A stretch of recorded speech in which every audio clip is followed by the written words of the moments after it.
En Inglaterra en el siglo XVII empiezan a introducirse algunos cambios sociales que desembocarán en la revolución industrial y en el capitalismo. Un cambio completo respecto al régimen anterior. Esto surgió por la acumulación de riqueza y por el proletariado, los campesinos expulsados. La mano de obra que iba a trabajar en las fábricas. Esa mano de obra migró a las ciudades porque en el campo tenía poco que hacer. Al llegar estos campesinos a la ciudad lo que produjeron fue deteriorar las condiciones de vida, con lo que los ricos migraron al campo. Primero se fueron a vivir a villas inspiradas en las villas paladianas. Pero más adelante sus villas empezaron a inspirarse en las viviendas rurales tradicionales inglesas. Es en este contexto en el que surge el pintoresquismo. El pintoresquismo es la tendencia a lo pintoresco, aquello que es digno de ser pintado. Es un concepto que viene del arte. Tiene también una acepción un poco despectiva. Es decir, usamos el eufemismo para decir que algo es extraño. Desarrolla una categoría pictórica. Viene del italiano. Las ideas del pintoresquismo están muy vinculadas a las del romanticismo, valoración de lo natural. Imaginación por encima de la razón. Se valora la decadencia y el paso del tiempo. Esa imaginación que es mejor que el presente. Las características que podemos reconocer de él son una nueva concepción del espacio y de la relación del ser humano con el medio natural. Se valora el paisaje como recreación idílica de la naturaleza. La naturaleza en este momento en Inglaterra se hace coincidir con el paisaje inglés. ¿Por qué era el paisaje natural que tenía en aquel momento? A raíz de esto se pondrá en valor lo occidental, lo irregular, lo sorprendente. Las cosas que quizá no diseñemos, pero aparecen en la naturaleza. Para conseguir una recreación de la naturaleza en ese sentido, uno de los instrumentos que se tiene es el movimiento de tierras. Se cambia la topografía. Se usa el agua como componente compositivo. Se valora la flexibilidad y la heterogeneidad, la relación entre la arquitectura y el ambiente. Se buscan sensaciones. Hay fuentes de inspiración muy diversas. El clasicismo, y también se empieza a valorar la tradición. El romanticismo. El clasicismo se asimila dentro de este conjunto, pero con una libertad creativa y usa muchos otros recursos. En este paisaje encontramos todos los elementos de los que hemos hablado.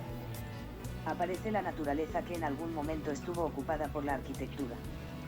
Aparece la ruina como referencia a un pasado, seguramente mejor. La aparición del agua. Es decir, la arquitectura aparece como casualmente absorbida por la naturaleza. Ruinas de Roma.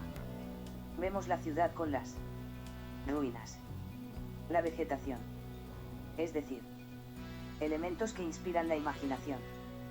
El recuerdo del pasado. Se busca la emoción del visitante resaltando las características naturales. Estas ideas no las elaboran los arquitectos. Viene sobre todo de filósofos. En la arquitectura. En estos momentos, se apuesta por la sencillez y el orden del paladianismo. Imitar el estilo antiguo se piensa que es imitar la naturaleza y al mismo tiempo se introducen arquitecturas rústicas. Ruinas. Trazados aparentemente desordenados. Elementos incluso exóticos. Lo que se trata de crear es una imagen de la naturaleza dominando todo el paisaje desde un orden completamente racional. Christopher Buren 1632 a 1723.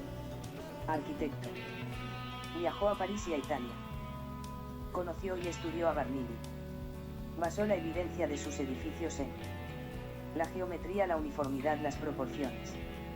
Sus tendencias eran clásicas y se desenvolvían en un contexto barroco. Sus influencias son la arquitectura clásica romana y la arquitectura coetánea francesa. Tuvo una enorme influencia en la arquitectura inglesa posterior. Arrojó sus obras sobre los arquitectos que vinieron luego. Fue muy influyente en la arquitectura inglesa posterior. Porque en 1666 hubo un gran incendio en Londres y a él le encargaron la reconstrucción. Se le nombró supervisor de la construcción. Durante 50 estuvo supervisando las obras reales. Se quemó el centro de Londres, la zona más clara del plano. Diseñó un plan para la reconstrucción. Era un plan inspirando en el barroco francés. Sin embargo, en Inglaterra este plan fue rechazado. Era muy difícil ejecutarlo ya que las estructuras de las propiedades eran diferentes. Entonces le encargaron construir 50 iglesias, catedrales. Influyó mucho a sus sucesores. Uno de ellos era William Kent 1685 a 1748. Es uno de los creadores del jardín inglés. Una de sus obras más importantes son los jardines de Stowe. Estos jardines ya existían y estaba el Palacio de Buckinghamshire. Jardines muy geométricos que nos recuerdan a esas ideas barrocas de las perspectivas. Con ejes. Geometrización de los elementos. Sin embargo, Kent los rediseña, disolviendo sus límites, rehaciendo las formas, convirtiendo lo que eran las líneas rectas en curvas, aspecto más orgánico y cercano. Experimenta diversas soluciones para resolver el jardín. Es una cerca hundida. Para no haber límites en los campos. Porque realmente en la naturaleza no hay vallas. No se crean de forma natural. Lo que hacen son movimientos de tierra. Hunden el terreno y crean esas vallas naturales. De manera que la perspectiva no se encierra. Entre la vegetación aparecen arquitecturas. Que aparecen casi casualmente. Esto sirve para acentuar algunos espacios en concreto. Los límites con el agua son límites naturalizados. Este templo aparece como una sorpresa entre los árboles. Se trata de crear estas sensaciones. De ir andando por el bosque y de repente encontrarte un templo en medio de la nada. La arquitectura aparece casi absorbida por la vegetación. El colorido y la variedad de especies es todo predeterminado. Para generar ese tipo de paisajes. Esa arquitectura la usan con una gran libertad. Antes esto era impensable. Estos hitos arquitectónicos están más para acompañar el paisaje que como para un hecho funcional. Los Bath. Plan de Bath. Siglo XVIII. Bath es una ciudad inglesa. Generaron unas estructuras arquitectónicas para intervenir la ciudad. Construyen The Circus y The Royal Crescent. Conectados por Brook Street. La intención de integrar la naturaleza en la ciudad. Ahora en la actualidad hay algo construido. Pero se conserva gran parte. The Circus es un conjunto de edificaciones que están todas ellas volcadas sobre una plaza central arbolada. Es un elemento arquitectónico unitario que sin embargo está compuesto por una serie de edificios independientes. Es decir, no estamos hablando de un gran palacio. Estamos hablando de muchas edificaciones conectadas entre ellas. En serie. Están adelantando un nuevo concepto de ciudad. Tiene un aspecto unitario. Se trata de dar una escala superior al conjunto de muchas edificaciones. Lo hace a través de esconder la diversidad de edificios y los unifica con una secuencia de plantas superpuestas. Construye algo que se abre hacia el parque. Usa otro recurso. El orden gigante.